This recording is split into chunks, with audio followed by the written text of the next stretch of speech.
오늘은 애통하는 자에 대해서 말씀을 살펴보려고 합니다. 예수님께서 사역하시는 동안 수많은 무들이 예수님을 따랐죠. 왜 예수님을 따랐을까요? 예수님이 누군지 명확히 알았기 때문에 따랐던 것이 아닙니다. 어찌됐든 예수님은 이 세상 사람이 아니에요. 그러나 그들은 예수님이 이 세상 사람이 아닌지, 이 세상 사람이 아니라면 도대체 누구인지를 알 수 없었습니다. 그저 딱 하나만 보인 거죠.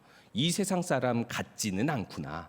이 세상에 많은 종교 지도자들 같지는 않구나. 뭔가 비범하다라는 사실을 예수님의 사역을 통해서 보게 된 것입니다.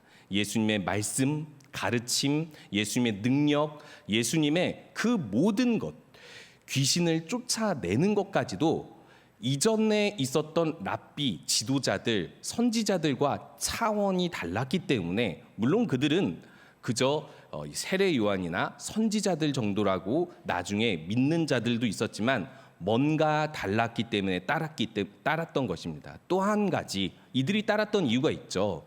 예수님께서 이들을 보면서 불쌍히 여기시면서 이렇게 말씀하셨습니다. 목자 없는 양떼와 같다라고 이야기했습니다. 그 이유는 무엇이냐면 예수님이 오시기 전에 이들의 진정한 목자가 없었다라는 것입니다. 말씀을 제대로 가르치고 하나님이 온전한 목자가 되도록 이들의 영적인 목자가 되어주는 한 사람이 없었다는 것. 그것 때문에 이들을 향한 불쌍히 여기심으로 인하여 예수님께서는 하나님 나라가 무엇인지, 하나님 나라에서 온 그 하나님 나라의 주인, 아들이, 하나님의 아들이 무엇인지를 보여주었던 것이죠. 하지만 그렇다고 해서 예수님을 따랐던 이들이 예수님을 잘 알았다, 명확히 알았다고 할 수 없습니다.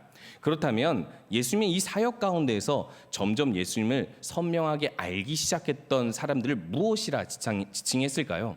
이 5장에서 산상수훈에 대해서 말씀하시기 전에 이렇게 5장 1절에서 나타나는 것처럼 무리 외에 제자들이 있었습니다. 즉 무리 안에 제자들이 있었겠죠. 그래서 예수님께서는요, 무리를 보신 다음에 산에 올라가 앉으셔서 제자들이 그 산으로 나와왔다라고 이야기하는 거예요.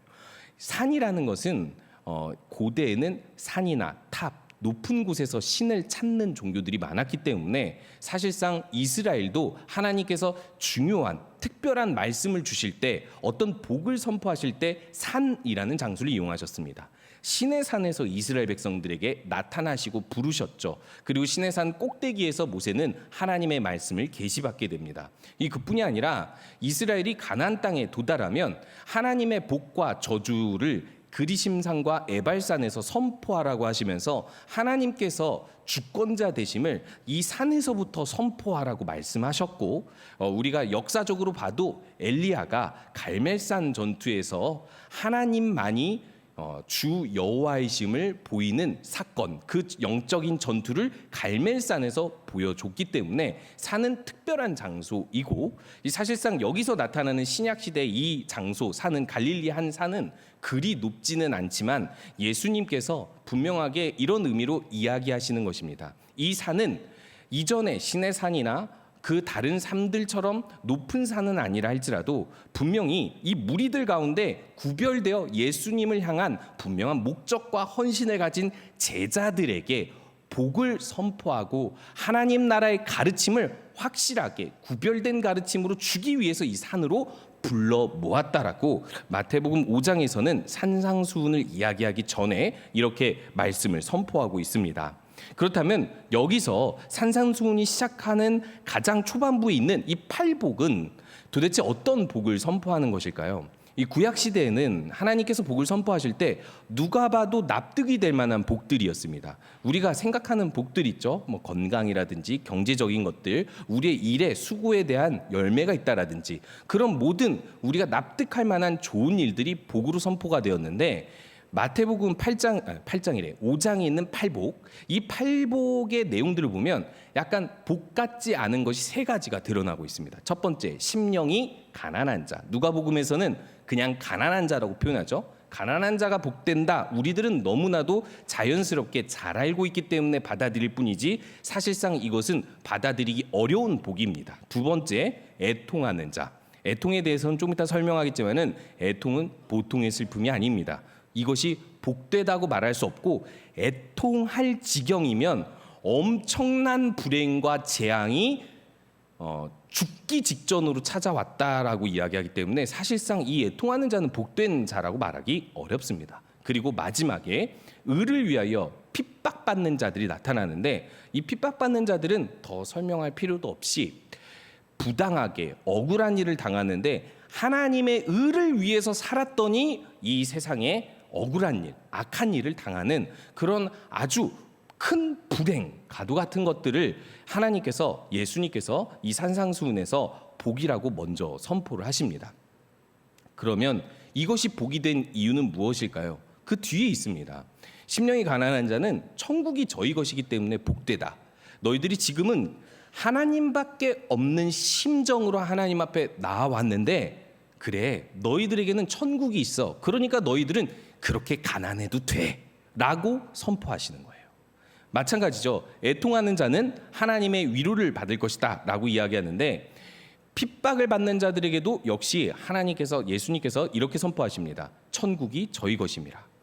그 밖에도 여러 가지 다른 복들에 대한 보상을 보면 온유한 자는 그들이 땅을 기업으로 받을 것이며 누가 봐도 아주 좋은 보상이죠. 그런데요. 애통하는 자가 받을 복을 그들이 위로를 받을 것이며 이렇게 이야기하는데 여러분 솔직히 이게 적절한 보상으로 여겨지십니까? 제가 이번에 배달 수련을 갔더니 어떤 레크레이션을 인도하시는 목사님이 게임을 하시면서 상품을 주는데 다이소에서 산 상품들을 이렇게 주더라고요. 그래서 성도들이 많이 좋아한다 이렇게 했는데 마지막에 상품을 줄 때는 이렇게 말씀하시더라고요. 오늘 밤을 새서 놀 수 있는 권한을 드리겠습니다 라고 얘기를 하더라고요. 그게 선물이에요?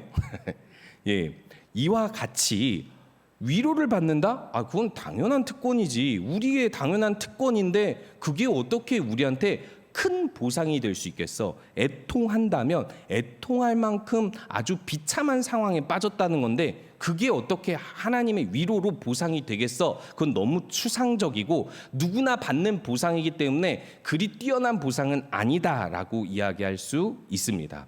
하지만 우리가 이 애통의 의미를 안다면 이것이 어떤 위로를 주는지를 우리가 알 수 있게 될 텐데요. 그래서 애통에 대해서 먼저 그 의미를 살펴보고자 합니다. 여러분 혹시 하나님 앞에 애통하면서 나오신 적 있으신가요?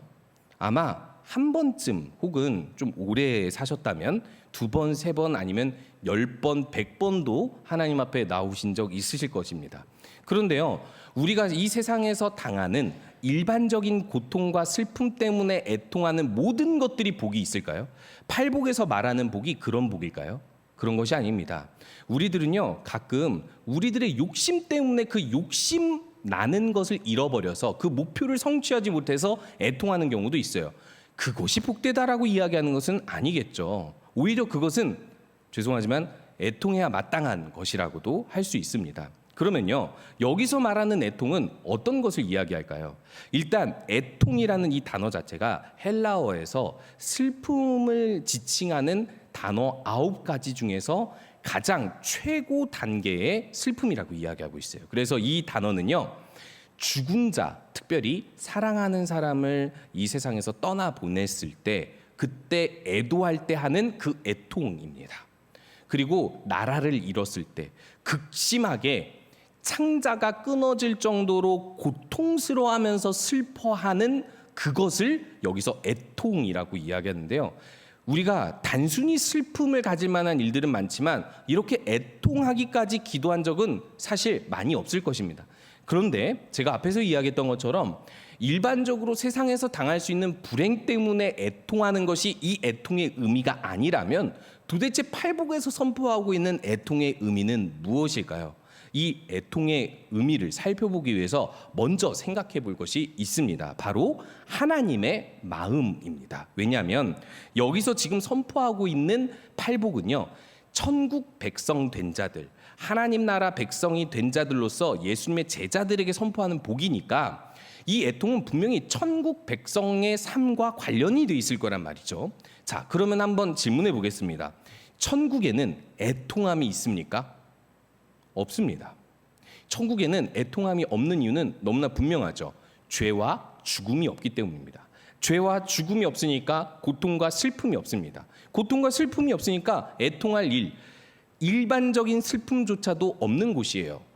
근본적으로 천국에 이렇게 애통함이 없는 이유는 죄가 없기 때문입니다. 그 어떤 악한 일도 없기 때문에 이 천국에서는 애통함이 없습니다. 자, 그러면 하나님에게는 애통함이 있을까요? 하나님에게는 애통함이 있을까요? 어떻게 생각하세요? 하나님에게는 애통함이 없을 것 같아요? 하나님 우리를 위해 슬퍼하시지 않아요? 우리들은요, 예수님을 통해 보았죠. 애통함이 있는 그 하나님의 아들, 우리의 죄 때문에 우시고 슬퍼하시는 하나님의 심정을 우리들은 볼 수 있었습니다. 이상하죠? 하나님이 왜 슬퍼하죠? 당연히 하나님은 우리를 사랑하시니까 슬퍼하시겠지, 우리들은 이렇게 좀 인간의 마음을 빗대어서 상상하곤 하는데요. 사실은요, 근본적으로 따져보면 천국을 만드신 주인, 천국을 만드실 수 있는 주인이신 하나님이 이 세상을 모두 피조물로서 만드셨다면 이 세상에 누군가가 타락을 하고 죽는다, 꿈쩍도 안 해야 맞습니다. 그렇지 않을까요? 일단 하나님과 인간의 지금 관계를 생각하지 말고 하나님이 세상을 만들었다고 생각해 봤을 때 이 세상의 피조물들을 위해서 하나님께서 눈물을 흘릴 일은 없어야 돼요. 하나님은 창조주고 완전한 심판자시며 주관자시잖아요. 그래서 피조물들이 잘못됐을 때 이들을 소멸하는 것은 하나님에게 있어서 아무것도 아닌 것이죠. 그런데 이런 완전하신 천국의 주인 하나님이 애통할 수밖에 없는 이유는 단 한 가지입니다. 이런 피조물을 자기 자녀로 삼았기 때문에 그런 거예요. 하나님의 형상을 입혀서 자신의 자녀로 받아들였기 때문에 하나님은 애통할 수밖에 없는 그런 심정을 가지게 된 거예요. 천국에는 애통함이 없는데 하나님에게는 애통함이 없어야 되는데 하나님에게 애통할 일은 단 한 가지밖에 없는 거예요. 우리 때문에. 하나님이 예수님을 이 세상에 보내야만 하는 이유, 자기 아들을 죽기까지 우리에게 제물로, 온전한 하나님을 향한 의를 만족시키는 제물로 내어주신 단 한 가지의 이유는 우리를 향한 애통하는 심정이 있었기 때문입니다. 그러면 그 애통하는 심정의 핵심은 무엇일까요? 그 심정의 핵심이 무엇인지 우리가 살펴보면요, 우리의 죽음 때문에 애통합니까? 우리들은요, 믿는 사람이라고 생각해 봤을 때 우리들은 죽음 이후에 영원한 생명을 천국에서 누릴 거거든요. 나중에 하나님께서 만들어주시는 그 새하늘과 새 땅에서 우리들은 육체까지도 부활하게 될 것이니까 죽음은 하나님 앞에서 절망적인 것이 아닙니다. 슬퍼할 일이 아니에요. 하나님 앞에서는요. 우리들의 병, 우리들이 겪는 환난, 그 정도로 하나님은 애통해하지 않습니다. 우리들은 하나님의 은혜로 예수 그리스도의 피로 구원을 받은 존재이지만 여전히 우리들은 이 땅을 살아가면서 여전히 죄를 짓고 살아가는 그 죄가 하나님과 공존할 수 없는 것인데 우리가 그걸 부둥켜 안고 있고 그 죄를 짓고 살아가는 존재이기 때문에 하나님은 우리를 향해 애통할 수밖에 없는 것입니다. 그래서요, 예수님께서 십자가에 못 박히시면서 이제 골고다 언덕을 오르실 때 많은 여인들의 큰 무리가 예수님을 따랐다라고 이야기합니다. 이렇게 이야기하고 있는데요.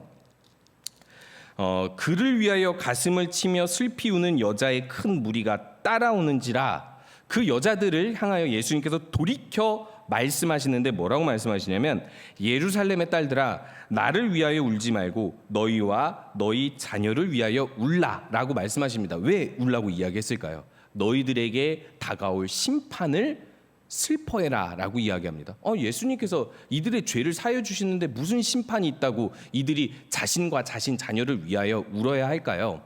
이 뒤에 31절에는 푸른 나무에도 이같이 하거든 마른 나무에는 어떻게 되리오 라는 표현을 통해서 예수님이 푸른 나무로서 이런 심판을 받는다면, 즉 예수님 죄가 없는데 이런 심판을 받는다면 너희와 너희 자녀들이 죄 때문에 받게 될 심판은 마른 나무에게 임하는 심판처럼 훨씬 더 극심한 심판이 다가올 것이다 라는 심판을 선포하고 있는 거예요. 즉 너희들이 짓고 있는 이 죄에 대해서, 이 죄가 가져올 심판, 사망에 대해서 너희들은 울라라고 이야기하고 있는 것입니다. 예수님은 이들을 구원하실 것이 분명함에도, 이들의 죄를 사하실 것이 분명함에도 이 예수님을 떠나서 죄 가운데 살게 될 사람들, 여전히 구원받았지만 죄 가운데 살아가면서 이 땅에서 여전히 고통을 가지게 될 그 모든 인간들을 향하여서 죄 때문에 애통하라고 말씀하시는 것입니다. 그래서 한마디로 정리하면요, 애통함이 있는 이유, 애통하는 자가 복된 이유, 천국 백성임에도 우리 가운데는 여전히 죄가 있기 때문에 그 죄에 대해서 애통할 줄 아는 자들이 천국 백성이라는 겁니다.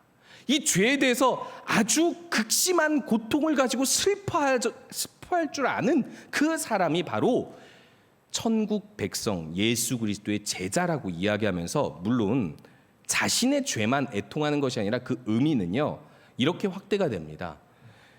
예수님을 모르고 그 죄 가운데 죽게 되고 심판당할 불신자들, 예수님 믿지 않는 자들을 향한 애통까지 적용이 되고요. 또한 여전히 이 교회는 하나님 나라로 이 땅에 예수님께서 세우셨지만, 여전히 이 땅에서 교회가 세상의 악과 그 악에 타협하면서 물들면서 하나님 나라의 성장이 더딘 현상을 보고도 예수님께서는 그것을 보고도 애통하라고 말씀하십니다. 그런데요, 오늘 제가 이게 말씀을 준비하다 보니까 여기까지 가면 너무 광범위하더라고요.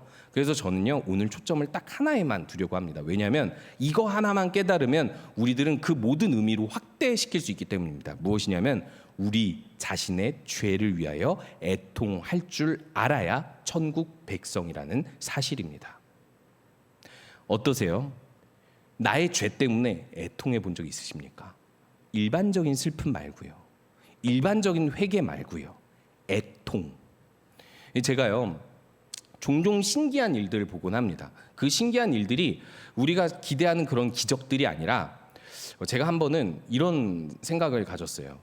나는 어렸을 때부터 좀 어렵게 살아왔거든요. 아주 어렸을 때부터 어렵게 살아왔으니까 나는 남들보다 고통을 많이 경험했으니까 내가 어떤 애통할 줄 아는 마음을 빨리 배웠어, 이렇게 생각을 했거든요. 그래서 반대로 생각을 하면, 평탄하게 사는 사람들은 이 애통하는 심정을 잘 모를 거다라고 생각을 했습니다. 오해죠, 편견이고. 그리고 또 한 가지가 있었습니다. 나는 그 누구보다도 죄가 많은 사람이야, 실수가 많고 죄가 많은 사람이기 때문에 나는 애통할 일이 많아, 회개할 것이 많아, 남들보다 나는 훨씬 더 죄에 있어서는 뛰어나기 때문에 저는 그 누구보다도 애통할 일이 마땅히 많고, 다른 사람을 볼 때, 우리들이 볼 때 그런 사람들 있잖아요. 아, 쟤는 진짜 죄 하나도 안 짓고 살 것 같은데? 이런 사람 있잖아요. 그런 사람들을 보면 전혀 기도하면서 울 일이 없을 것 같고, 실제로요, 이렇게 수련회 같은 데 가면 항상 이렇게 평안히 기도하고 있어요. 죄에 대해서 별로 회개하는 것 같지 않고. 제가 종종 어떤 이 수련회 같은 집회를 가다 보면은 그런 사람이 뒤집어지는 경우를 봐요. 막 우는데요, 이런 경우가 있습니다. 집회가 다 끝나서 불 켜고 이제 우리 기도회 끝나고 막 축복성 부르고 있는데 막 진짜 미친 듯이 소리를 지르면서 울어요.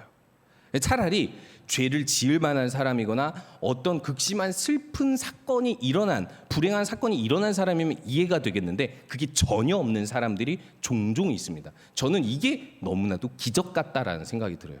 그래서 그 사람이 그 뒤에 변화되어서 교회 안에서 어떤 변화된 모습을 보여주는 것을 보면서, 야, 진짜 하나님 살아계시는구나, 하나님의 이런 역사가 이 한 사람에게만 아니라 모든 사람에게 나타나야 되는데, 안타깝게도 이런 일들이 참 1년에 한 번도, 한 명도 보기가 참 힘들구나라는 마음을 갖게 됩니다.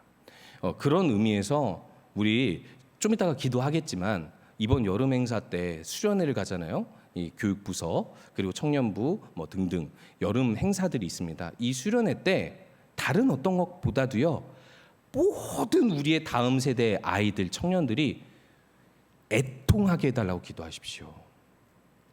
극심하게 자신의 죄에 대해서 조그만 죄도 사망을 가져올 죄라는 것을 극심하게 느끼고 예수 그리스도의 은혜 앞에서 완전히 엎드러지기를 기도해 주시기 바랍니다. 그런 성령의 역사가 있기를 소원합니다. 그래서 이 애통하는 자의 이 애통이 필요한 것입니다. 구원의 서정이라는 신학적 용어가 있습니다. 이게 9가지의 구원받는 사람의 이제 단계를 조직 신학적으로 나눈 용어예요. 그 중에서 2가지 용어를 꼽자면 칭의와 성화가 있습니다. 우리 한가람 교회 정도라면 금요기도에 오신 어르신들이라면 다 아실 거예요. 설명하지 않아도 알겠지만 청년들이 몇 있기 때문에 설명을 하자면 칭의는요, 의롭지 않은 죄인, 마땅히 죽어야 할 죄인에게 그 모든 죄가 완전히 없어진다, 완전히 의로워진다, 이게 아니라 의롭다 해준다, 법정적으로 의롭다 칭해줘서 그 사람을 나의 백성, 나의 자녀, 천국 백성으로 받아들여준다라는 뜻이 바로 칭의입니다. 그리고 나서 이 칭의를 받은 사람들은 하나님의 양자가 되어서 어느 단계에 이르게 되냐면 성화의 단계에 이르게 됩니다. 그 성화는요, 우리가 나중에 가게 될, 누리게 될 그 천국에서의 영화, 죄가 없고 슬픔과 고통이 없고 죽음이 없는 곳을 누리게 될 그 영화의 단계에 이르기까지 점진적으로 거룩할 성, 변화 화자 써서 거룩하게 변화되어 간다는 것을 이야기합니다. 그래서 많은 사람들이 이 성화에 대해서 어떻게 이야기하냐면 말씀을 통해 성령으로 점진적으로 그 인격과 삶이 하나님 중심으로 하나님 뜻대로 변화되어 간다. 이것을 성화라고 이야기하고 우리 그리스도인들의 목표를 이 성화에 두고 있죠. 그럼 이 성화가 이루어지려면 어떻게 해야 되는가? 우린 일반적으로 이렇게 생각합니다. 말씀을 잘 배우고 죄를 잘 깨닫고 성령으로 하나님의 역사, 인도하심이 있으면 이렇게 변화가 될 거야. 맞습니다. 맞고요. 우리가 간과하고 있는 사실 하나가 있기 때문에 제가 말씀드리려고 하는 것이 있어요. 바로 칭의의 은혜입니다. 어떤 사람들은 종종 오해를 해요. 예수님께서 우리를 의롭다 해주신, 하나님께서 의롭다 해주시기 위해서 예수 그리스도를 온전한 제물로 바치신 그 칭의의 은혜를 우리가 자주 묵상하지 않아도 하나님께서 우리를 성화시켜 준다라고 사람들은 오해를 하는데요. 우리들은요, 죄를 회개하려면 죄에 대해서 애통하는 마음이 아니면 회개하기가 어렵습니다. 왠지 한번 생각해 보시기 바랍니다. 내가 오늘 결심을 했어요. 이제 죄 안 짓기로. 난 거룩하게 살 거야. 성화의 단계를 명확하게 이루어서 난 영화의 단계로 갈 거야. 주님의 나라에 합당한 사람이 될 거야 해서 제가 오늘부터 목표를 세우는 거예요. 죄가 100가지 지었으면 이제 50가지로 줄이고 막 10가지로 줄이고 내가 더 선을 행하려고 엄청나게 노력을 하고 막 기도를 하루에 그냥 막 24시간 해요. 예를 들어서요. 좋은 거예요. 좋은 건데 여기에 뭐가 들어있죠? 자기의가 들어있습니다. 나를 의지해서 나를 내가 바꾸겠다라는 의지예요. 여기는 뭐가 들어가게 되냐면 무조건적으로 자기 공로가 들어가게 돼 있습니다. 그러면 어떤 현상이 일어나냐면 교만해져요. 야, 나는 지금 신앙생활 30년 하면서 벌써 이 위치에 이르렀어. 그래서 내가 이전에는 이렇게 살았는데 완전히 새 사람 됐잖아. 내가 얼마나 많이 기도하고 말씀 보고 노력한 줄 알아? 이거 좋은 거예요. 좋은 거지만 여기서 빠진 것 하나. 우리들은요, 스스로 노력해서 의로움의 단계에 이를 수 없는 아주 비참한 죄인이라는 사실을 매일 깨닫지 못하기 때문에 겸손함이 없고 하나님의 역사가 완전하게 이루어질 수 없다는 사실입니다. 어떻게 보면 우리들은 신앙생활을 오래 하면서 어느 쪽에 서 있는지를 살펴봐야 됩니다. 우리들은 어떻게 보면 의로워지려고 열심히 노력하는데 반면에 우리 가운데 있는 이 죄가 적어지기 때문에 이를 죄를 깨달으면서 애통하는 일은 상당히 줄어들지 않아요. 제가 이게 목회자가 되고 나서 아니죠. 목회자가 되기 전에 저는 이런 상상을 했어요. 어렸을 때 이제 그런 생각을 한 건데 어렸을 때는 제가 목회자를 할 생각은 없었어요. 근데 어렸을 때는 약간 완벽한 사람이 목회자를 해야 된다고 생각을 했었어요. 그래서 제가 목회자를 절대 안 하려고 했어요. 그런데 이 목회자가 되고 나서 제가 무슨 상상을 했냐면 이제 내가 이제 신학교 들어갔고 이제 대학원 들어가고 이제 목사 안수 받을 거니까 그때쯤이면 이만큼 변했겠지 생각했거든요. 제가 우스갯소리를 하는 얘기인데 목사 안수 받아도 사람은 안 변하던데? 우스갯소리로 하는 겁니다. 목사 안수 받는 순간 갑자기 제가 의로워지지 않습니다. 갑자기 존재가 일반 성도에서 목사 안수를 받는 순간부터 갑자기 인격적으로 막 영적으로 확 뒤집어져서 뭐가 확 바뀌지 않아요. 저도 그게 신기했어요. 확 바뀌지 않는 게. 무슨 이야기를 하는 거면요, 우리가 거룩해지는 방법은 딱 하나입니다. 우리 하나님 앞에서 내가 얼마나 죄인이고 그 죄를 속하기 위해서 누가 죽었고 그 대가가 얼마나도 비참한 대가인지를 매일 깨닫고 그 앞에서 주님, 나는 아무것도 아닙니다. 이 마음만 잘 지키면 우린 성화의 단계에 이를 수 있습니다. 근데 우리들은 이 애통함을 종종 버린다는 것이죠. 그래서 이 사례를 누가복음 7장을 통해서 소개해 주려고 하는데요. 누가복음 7장에 예수님을 찾아온 한 여인이 있었습니다. 그 현장이 어디였냐면 바리새인 시몬이 예수님을 초청한 현장이었어요. 바리새인 시몬이 예수님을 초청했다. 이상할 것이 없어 보이죠. 그 당시에는 바리새인들은 예수님과 적대 관계에 있었습니다. 우리가 생각했을 때 바리새인들은 나쁜 놈들, 위선자들이라고 생각하지만 그 당시에 예수님이 나타나기 전에는 바리새인들은 존경받는 의인들이었어요. 애초에 바리새인들이 발생한 이 신학 학파가 생겨난 것도 선했고요. 그 의도가 선했고요. 좀 더 구별되어서 거룩하게 살아가는 자들 통해서 이 거룩한 모범을 주기 위한, 지금의 목회자와도 같은 구조였거든요. 그러니까 바리새인을 나쁘게 생각할 이유가 없어요. 실제로 바리새인들은요, 그렇다 할 만한 죄가 없었습니다. 예수님께서 그들을 위선, 교만이라는 거 외에 뭘 더 지적할 수 있었어요? 그들의 마음속에 있는 죄를 지적한 거 말고 뭘 더 지적할 수 있었어요? 그들은 그만큼 의로웠습니다. 어떻게 보면 오랫동안 신앙생활을 해서 많이 거룩해진 우리들과도 같지 않을까요? 그래서요, 이 바리새인 시몬, 그러니까 바리새인들은요, 예수님만 안 나타났으면 자기들은 여전히 의인이었거든요. 근데 예수님이 나타나면서 나쁜 놈이 돼버렸어요. 위선자가 돼버렸어요. 자신의 죄를 들춰내기 시작해버리니까. 그래서 이 바리새인들은 집단적으로 예수님을 싫어했고, 그래서 니고데모도 예수님을 찾아올 때 밤중에 몰래 찾아서 하나님이 보내신 선생님이다라고 얘기를 하죠. 그러면서 그때 예수님께서 거듭남의 이야기를 한다는 건 아직 니고데모가 거듭나지 않았기 때문에 그 이야기를 하는 겁니다. 바리새인들은 이렇게 예수님과 적대 관계에 있었기 때문에 이 바리새인 시몬이 예수님을 이 공생의 사역 초반부에 초청했다라는 것은 진심으로 초청했다라고 보기가 좀 어렵다라고 할 수 있는 사건이죠. 어찌 됐든 중요한 건 유대인 문화에서 식사 교제로 집에 초청해서 예수님이 찾아온다는 건 우리가 지금 생각하는 신방 문화 이상입니다. 내 집에 들여서 그 사람과 함께 식사 교제를 한다는 것은 그 사람과 나는 같은 부류라는 뜻이거든요. 그러니까 이 바리새인 시몬은요, 어떻게 보면 어찌됐든 예수님께 배우고 화해를 요청하는 그런 아주 극진히 대접해야 될 그런 만남의 자리였던 것이죠. 그런데요, 이야기가 어디로 흘러가냐면 바리새인 시몬과 예수님이 놀랍고 진지한 대화를 이루었다라고 이야기하지 않고 갑자기 초대받지 않는 손님이 등장합니다. 그 사람을 이렇게 이야기하죠. 죄 지은 여인.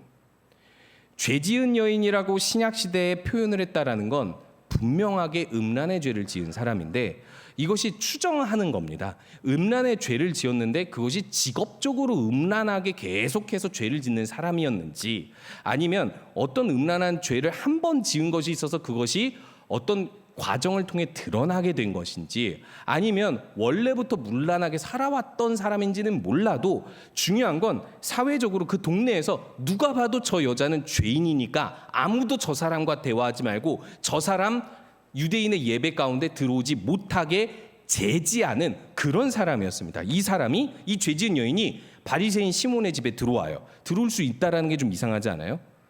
이 최상의 경비 시스템을 갖췄을 텐데 바리새인 정도면. 그런데 들어오고 그 여인이 예수님의 뒤에 서게 됩니다. 그때 바리새인 시몬이 속으로 하는 생각 무엇일까요? 어떻게 하나 지켜보자. 진짜 예수님이 메시아라면 저 여인이 누군지를 알 것이다.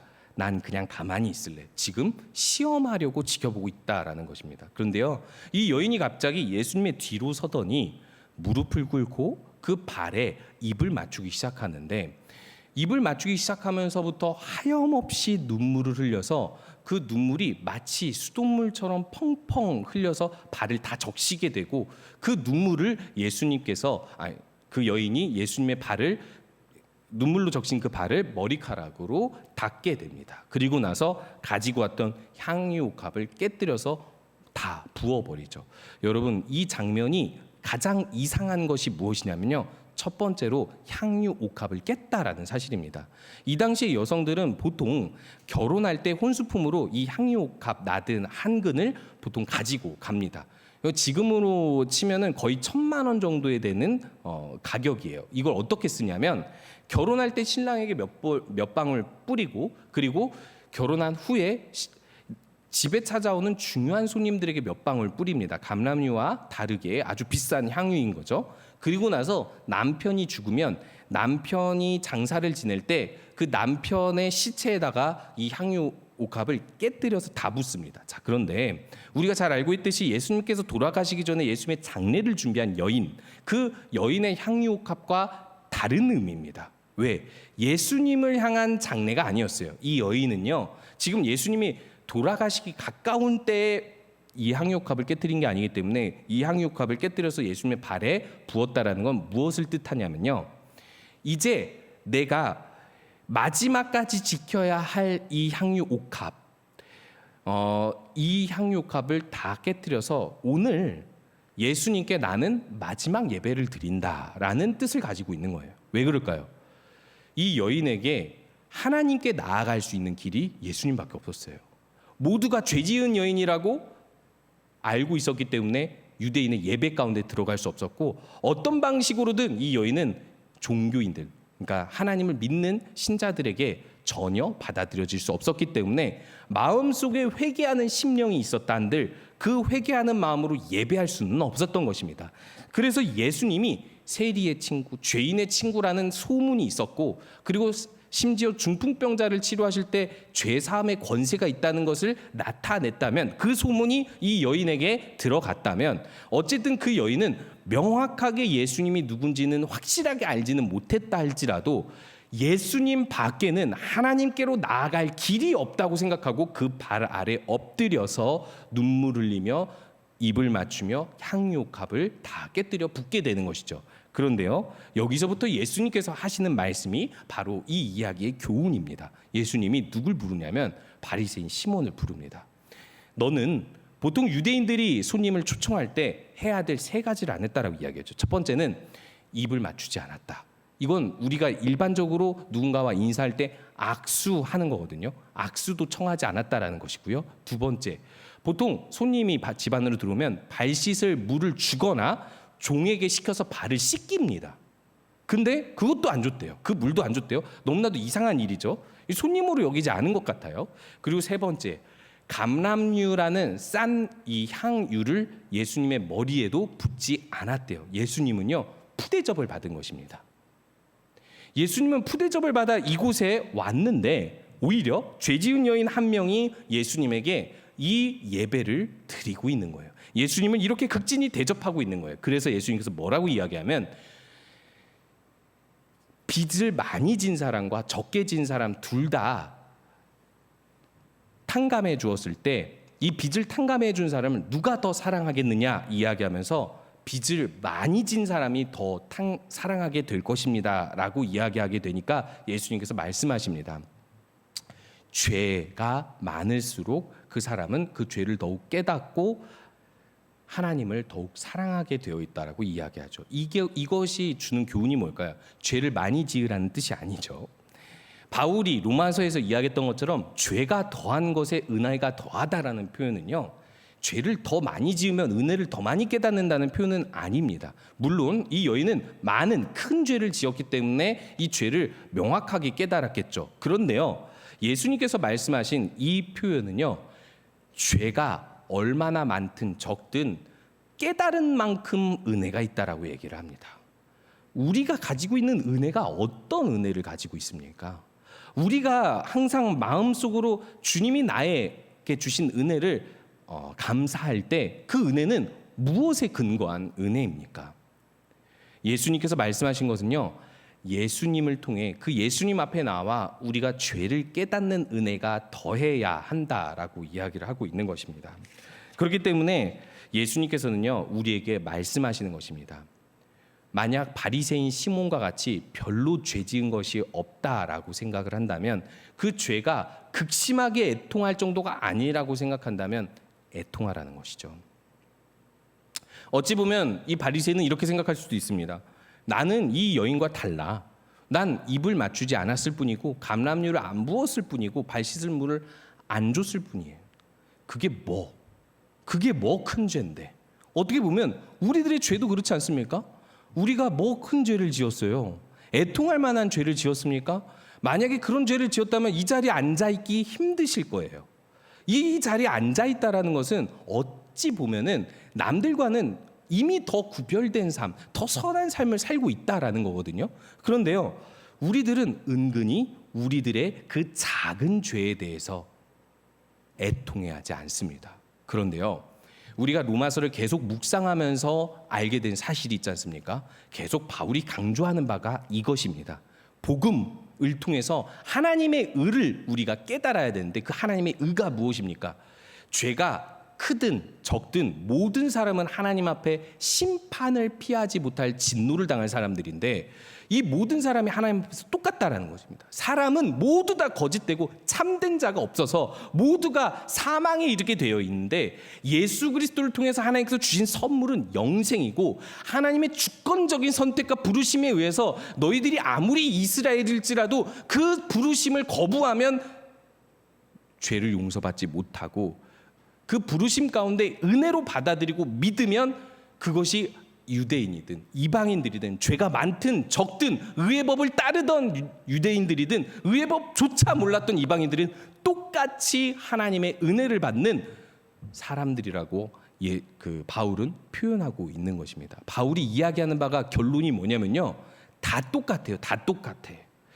먼저 들어와서 이 교회에서 신앙생활을 오래 해서 다른 사람보다 훨씬 더 거룩해졌다고 생각하는 그 사람이나, 이제 교회에 들어와서 조금씩 말씀을 배우면서 아직 세상에 때가 많이 묻어있는 사람이나 여전히 똑같다라고 이야기를 하는 겁니다. 물론 죄의 경중은 있죠. 죄의 영향력이 더 큰 것은 분명히 있습니다. 그래서 큰 죄는 우리가 빨리 버려야 되는 필요성도 있어요. 그런데요, 하나님 앞에 나아가는 천국 백성, 예수 그리스도의 제자된 사람들의 복은요, 내 자신의 죄를 작더라도 그 죄가 얼마나 큰지를 깨닫고 마치 죽은 자를 떠나보내면서 애도하듯이 하나님 앞에서 그 하나님이 주신, 하나님의 심정으로 애통하는 심정으로 주신 예수 그리스도의 은혜를 생각하면서 애통하며 기도해야 할 것입니다. 목사님, 그게 너무 어려워요. 죄를 깨닫기가 너무 어려워요. 그래서 기도가 있는 거예요. 애통하는 심령을 주시옵소서. 오늘 이 밤에 함께 기도하기 원합니다. 제가 이 말씀 준비하면서 딱 한 가지 예화가 생각이 났습니다. 좀 예화가 좀 더러워서 일단 양해를 구합니다. 제가요, 어렸을 때부터 이렇게 조금 사람마다 좀 싫어하는 것들 있잖아요. 그게 제일 뭐였냐면 화장실이었어요. 화장실. 그래서요, 저도 나중에 이 얘기를 했더니 사람들이 놀래더라고요. 저는 고등학교 졸업할 때까지 초, 중고 시절에 학교에서 화장실을 이용한 적이 없습니다. 대변을 말하는 거예요. 소변은 이용했어요. 그 정도로 약간 화장실이 더러운 것에 대한 남들보다 좀 많은 기피하는 현상, 그런 어떤 게 좀 있어요. 그래서 좀 이번에 선교 갈 때도 그게 가장 걱정이 되는데, 저는 약간 그런 어떤 뭐랄까, 이게 약함이 있는데요. 어느 날 이제 저희 형이 이제 과학을 하는 사람이다 보니까 이제 그것을 명확하게 이렇게 얘기를 인식시켜 주더라고요. 소변이 더러운 이유가 뭐야? 라고 이야기하더라고요. 여러분, 소변이 더럽다고 생각하시죠? 네, 제가 전교에 있었을 때 그 담임 목사님이랑 친분이 있는 사람들이 이렇게 왔는데, 그분들이 담임 목사님한테 어떤 전단지를 주고 되게 뭔가를 추천해 주고 가셨대요. 그 두 분이 뭘 하시는 분이었냐면 소변을 먹는 분이에요. 혹시 아실지 모르겠어요. 소변을 먹으면 건강해진대요. 이 소변에는 우리가 이렇게 노폐물이라고 몸이 반응해서 버리는 영양분이 있거든요. 그 영양분을 다시 먹으면 내가 버린 영양분을 다시 채운대요. 어쨌든 오늘 밤에 돌아가셔서 해보시던지요. 그런데 네. 예, 그런데요. 이 소변에 대해서 제가 그래서 찾아봤습니다. 얼마나 더러운가. 소변 자체로는 더럽지 않대요. 소변이 뭐보다 깨끗한 줄 아십니까? 눈물보다 깨끗하대요. 정수시킨 물보다 깨끗하게 균이 없대요. 그래서 90%가 물로 이루어졌고 나머지 10%는 아미노산으로 이루어졌는데, 이 소변이 더러운 이유는 이 아미노산이 이 공기 밖으로 나오면 균이 번식하기 때문에, 균의 먹잇감이 돼서 이제 균이 많이 그곳에 모여들기 때문에 소변이 오래되면, 공기 중에 많이 오래되어서 노출되면 이것이 이 균이 많을 수 있다입니다. 하지만 방금 나온 소변은, 뜨끈뜨끈한 소변은 눈물보다 깨끗합니다. 그래서 저희 형이 이렇게 얘기하더라고요. 네가 과학적으로 깨끗한 이 소변을 더럽다고 느끼는 이유 딱 두 가지야. 색깔이 노랗고 냄새가 극심하다는 것. 이것이 너의 착각이야 라고 얘기를 하더라고요. 제가 왜 이것이 생각이 났냐면요, 우리들은요, 우리들 스스로 느끼고 있는 더러운 죄가 있어요. 냄새 나는 죄, 색깔이 더러운 죄.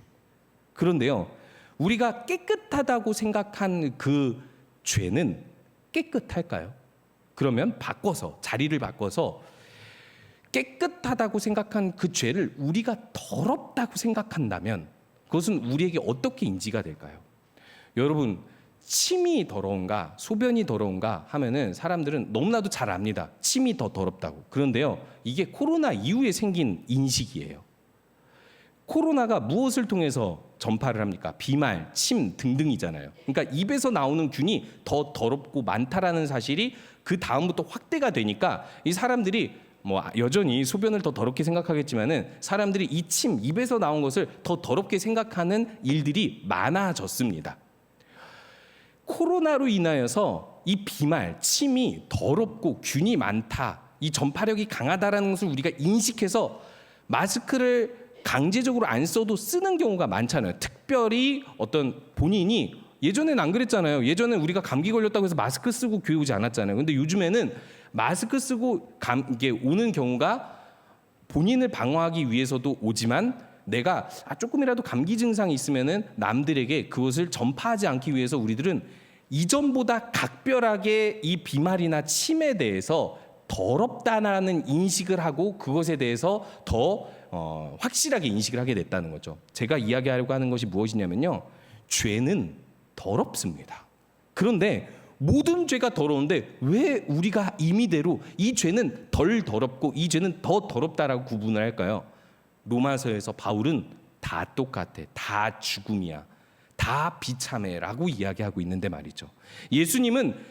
예수님이 나타나지만 않았으면 의인으로 여김받을 바리새인에게 너 죄인이야, 너는 아브라함, 이 돌들로도 하나님께서는 아브라함 후손들을 만들 수 있는데 너희들은 이렇게 회개하지 않다가는 심판을 면치 못할 거야라고 선포했거든요. 우리들은 이 내 죄에 대한 진정한 애통함을 가지고 하나님 앞에 나아오고 있는지, 그렇게 죄를 깨달으며 우리가 거룩하게 하시고자 하는 하나님의 모든 은혜로운 일들에 동참하고 있는지 돌아보시면 좋을 것 같습니다. 우리가 내 죄를 더럽다라고 느끼게 될 때 그때 뭐가 보이냐면요, 남의 죄가 보입니다. 이게 비판이 아니라 내 죄에 대해서 슬퍼하면 남의 죄에 대해서 슬퍼하게 되어 있고, 그것을 통해서 우리들은 더욱 세상을 향한 기도가 확대되어질 것입니다. 그렇기 때문에 오늘 이것을 잊지 않으셨으면 좋겠습니다. 먼저 내 죄부터 애통해 하는 우리 모든 성도님 되시기 바랍니다. 함께